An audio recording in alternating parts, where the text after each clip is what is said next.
热水泡也随之越来越多的往上沸腾而起，它们像是受到了某种力量的催促，争先恐后的向水面冲刺。真是奇怪，这金色湖泊似乎有2种力量在交替变换，而且怎么感觉不到深处在哪？萧炎、沐尘等人感觉到这湖泊似乎并不寻常，即便他们现在以最快的速度向着湖泊深处前去，每下前一段距离，那种深不见底的感觉就更加强烈，仿佛要将他们全部吞噬。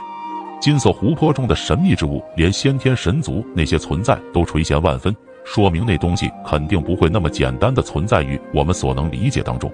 盘龙一脸镇定地分析起来，但是内心对金色湖泊中的神秘之物也是愈加的好奇着。在进入神藏之前，他也没有在元尊的口中知晓还有这样的一个神秘之物存在。本以为会是创世神火，可现在他们想要寻找之物应该不是创世神火，而是另一个神秘之物。在这金色湖泊的深处，似乎隐藏着某种神秘的力量，它吸引着萧炎、沐尘、盘龙等众人不断前行。尽管前路未知，但每个人都相信这里一定也存在着他们寻找的东西。热气水泡不断的上涌，带起了一阵阵细微的波动，金色的湖面在这些波动下仿佛是一幅动态的画卷，既神秘又迷人。虽然湖水的温度变化无常，但这也让他们的冒险充满了未知和刺激。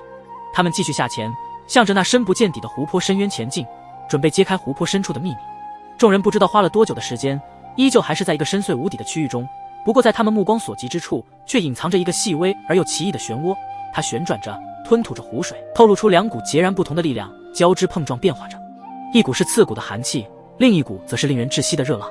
一股是刺骨的极寒之气，另一股则是令人窒息的灼热之气，它们在这深不见底的漩涡中散发出来，形成一场视觉与感官的震撼盛宴。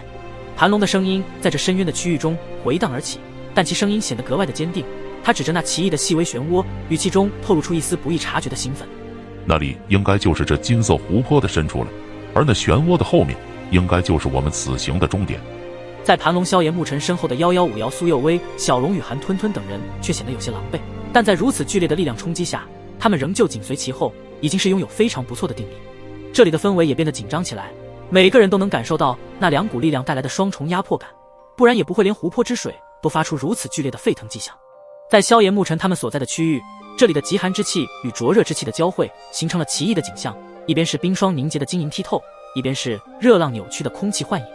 而且这对于大道之下的神器来说，简直是无法承受住这2股力量的冲刷。但是好在他们也在萧炎、沐尘、盘龙3人携手之下，成功安全地来到了湖泊深处，对于他们来说也算是一种磨练了。那么大家小心一些，那漩涡不是以吞噬的形式，而是以喷吐的形式将漩涡立马的力量给爆发出来。萧炎这时观察到了这漩涡的奇异点，便立马提示着大家，这漩涡以喷吐的形式还真是少见。夭夭的美眸望着那不起眼的漩涡，轻声地说道，等会你们紧跟着我，我用运势之力形成护盾进入其中。盘龙的眼神坚定无比，她身为神元宫的副公主，实力自然不会很弱，有她带领的队伍，大家也都非常的放心。众人的身躯紧挨着，盘龙催动磅礴的运势之力，形成无形的护盾，然后朝着那不起眼的漩涡缓缓靠近。周围的环境在那漩涡的影响下变得扭曲奇异，光线也变得飘渺，色彩似乎也失去了原有的颜色。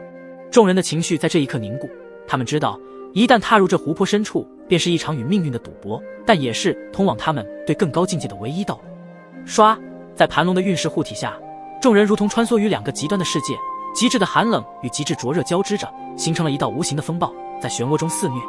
在这里面，众人感受到了自己的身体瞬间被冰火2重天的风暴肆虐所包围，2种力量拍到在有他们的身体上，不过好在有运势护体，隔绝了大部分的力量。在经过这最后一轮的激烈对抗后，突然一道耀眼的金光爆发，光芒刺目，仿佛要吞噬一切。众人的视线被强光所占据，无法辨识周围的景象，只能感受到身体被一种神秘的力量所包围。随着时间的推移，金光渐渐消退，众人缓缓地睁开眼睛，眼前的世界已经焕然一新。